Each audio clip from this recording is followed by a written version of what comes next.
I have the distinct pleasure of welcoming a very short session, which will allow us to at least get a taste of some of the issues inherent in the immigration discussion.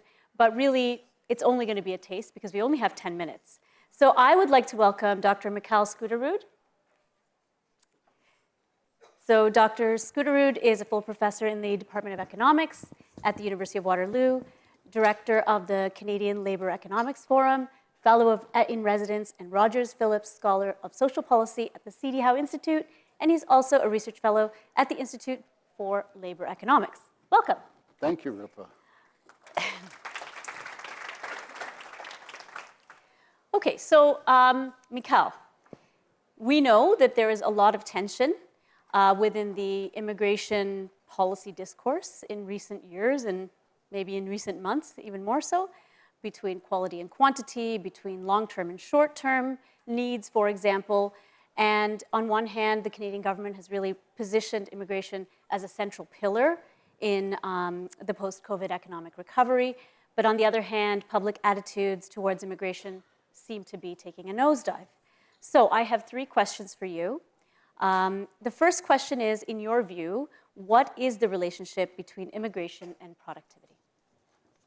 Thanks for the question, Rupa. I just want to say right from the start, this is my usual comfort zone. I don't do these types of things. For 20 years, I've been hiding in my office doing research on economics and immigration. And because it's become such a big issue, I've sort of been pulled into this and got pulled in today. So if I never get invited to do this sort of thing again, I am perfectly happy with this. But coming back to the question, there's absolutely the dialogue around immigration and economics has become very hyperbolic in Canada in recent years. There's no question that immigration does have a potential to boost economic growth, to kind of lift all boats. But if you read the academic research literature on what that potential is, it's pretty clear that it hinges entirely on trying to attract and retain the top minds of the world. Right? The top minds of the world that boost the average human capital of the population, make the population smarter, and lead to all kinds of new creation of ideas and knowledge and innovation, what we call human capital spillovers. There's no question that that's the margin. But we've moved very much away from that. We've moved towards an immigration system that doesn't prioritize skill in recent years. We've moved towards an immigration system that's completely obsessed with plugging holes in lower skilled labor markets. This labor shortage crisis, phenomenon has taken over immigration in Canada. I see that as being a big problem. In my view, labor shortage is not something it's not a first order problem that governments need to deal with. Labor shortages are an opportunity, right? They're in very much a blessing. They're good for workers. They're good for productivity. I think part of the problem, if I can leave you with anything, I think part of the problem is the way we think about how economies work is kind of backwards.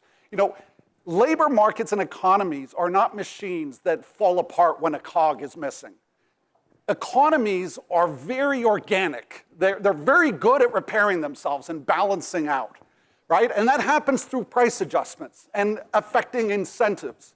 And I think we need to, increasingly, the immigration, we need to start thinking about letting markets, sort of governments getting out of the way and letting the markets deal with labor shortages.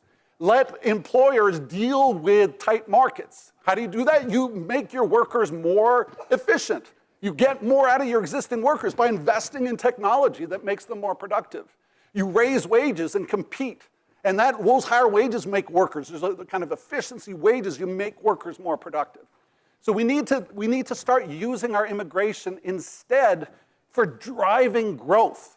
Let's use free markets to deal with the jobs of yesteryear, and instead singularly focus on immigration to drive the jobs of the future for Canada.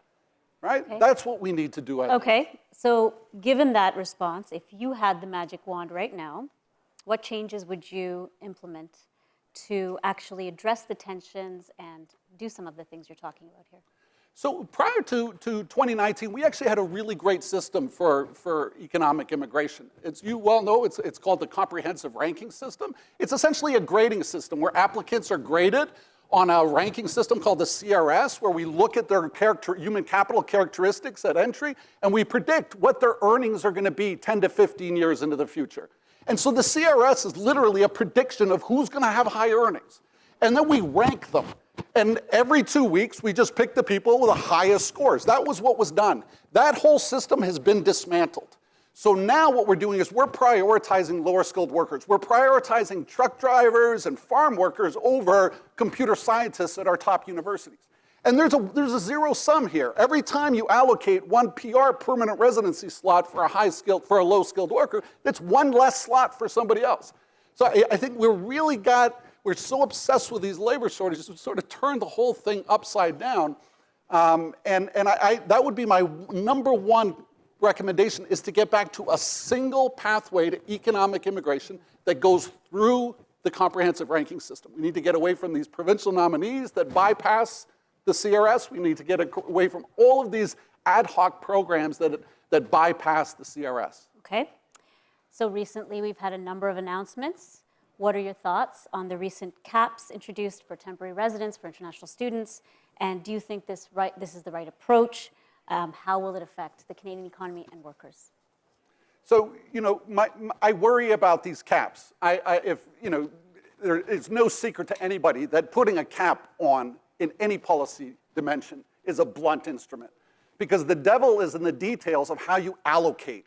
Who gets the study permits? What schools get them? What businesses get the work permits? How do you allocate? And governments are not always so good at allocation.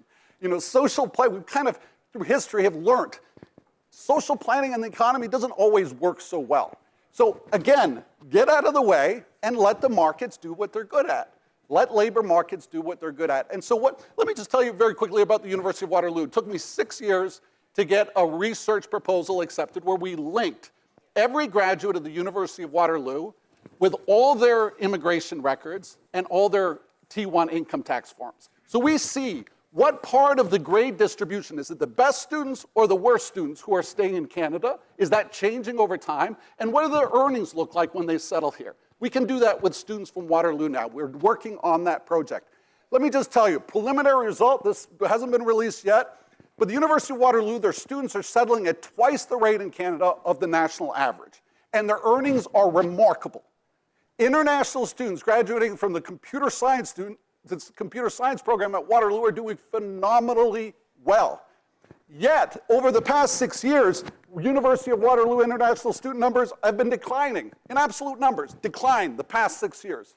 Meanwhile, down the road at Conestoga College, they're exploding, right? If you care about labor productivity, this makes no sense.